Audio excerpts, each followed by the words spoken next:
Dante, ano ang dahilan ng Kamara bakit ayaw na nilang ituloy ang halalan sa Negros Oriental? Monica, tatlo yung ibinigay na kadahilanan ng ating mababang kapulungan ng Kongreso kung bakit hindi na nga nila gustong itutuloy ang nakatakdasan ng special elections diyan sa probinsya ng Negros Oriental. Binanggit ng Kamara ang mga natanggap nilang ulat na may mga nakabinbin pang disqualification cases laban sa mga nanalong kandidato sa Region 7 sa nakaraang barangay at sangguniang kabataan elections o BSKE. Ang patuloy na pagkwestiyon ni dating Congressman Arnolfo Arniteves Jr. sa pagpapatalsik ng Kamara sa kanya sa pamamagitan ng paghahain ng petisyon sa Korte Suprema. Siguro nga, ang reason din is because kapag nag-special election, magiging mutin academic yung issue pending before the Supreme Court.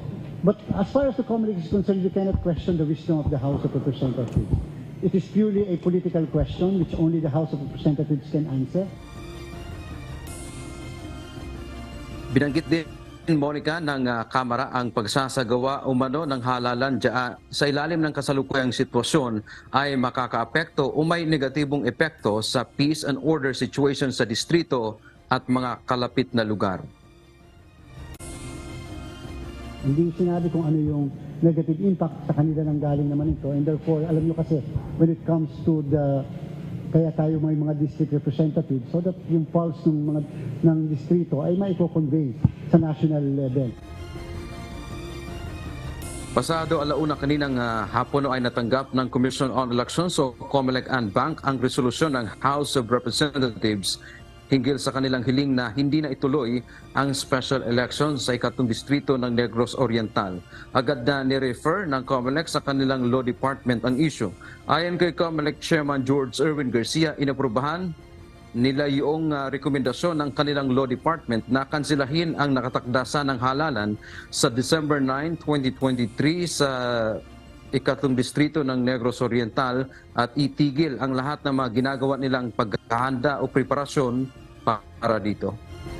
So we are directing the regional director of the Commission on Election in the region, the provincial election supervisor of Negros Oriental, including all election officers, to inform all the parties, including all our citizens armed and interest groups and stakeholders na hindi po matutuloy ang eleksyon sa Negros Oriental ngayong darating na December 9.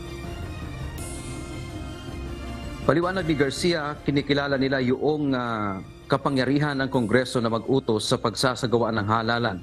Dagdag pa nito, hindi naman malaki yung kanilang nagastos na sa kanilang mga isinagawang preparasyon. Hindi pa rin nakapag-imprinta ng balota at walang kontrata pang napirmahan para sa procurement ng mga gagamiting election supplies. Aabot sa 75 million pesos ang pondo na inilaan sana ng poll body sa special elections na pinakamarami rito ay inaasahang mapupunta sa honoraria ng mga guro. Intact yung 75. And so kahit paano, yung 75 magagamit namin sa iba pang napaka-importanteng bagay ng komisyon.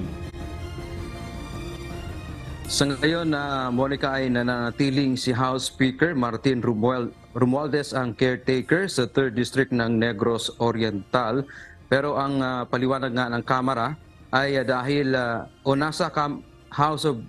paliwanag ng Comelec, nasa ating Kamara ang buong pagpapasya kung sino man yung kanilang, kung halimbawa sila ay magtatalaga ng panibagong caretaker.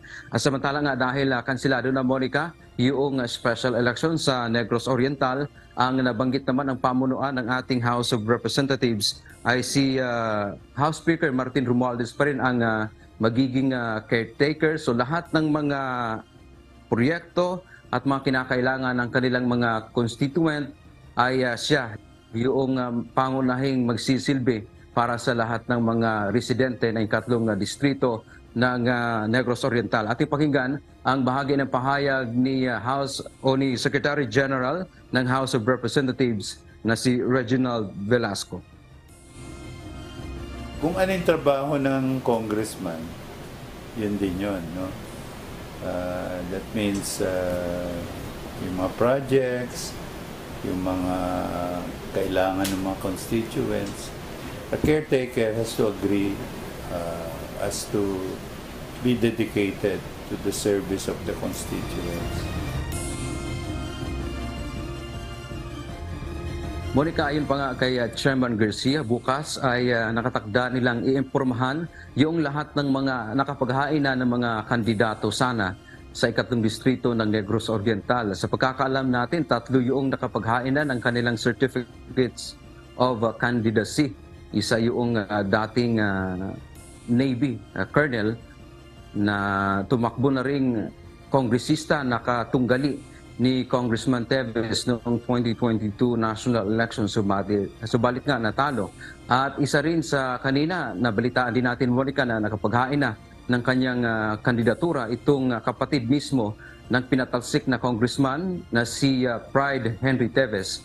At mayroon pang isang nabanggit din ang COMELEC, no, na isa pang naghain, isang incumbent mayor sa isang munisipalidad diyan sa Negros Oriental. Kung di tayo nagkakamali ay sa munisipyo o sa municipality ng Bacong diyan sa Negros Oriental.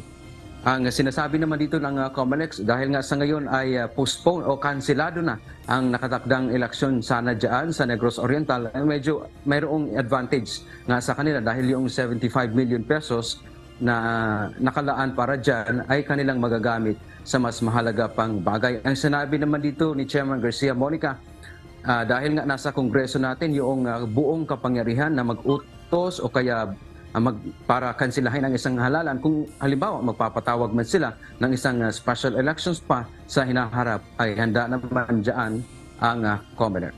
Yan ang ating update mula dito sa Maynila. Balik sa iyo, Monica. Maraming salamat, Dante Amento.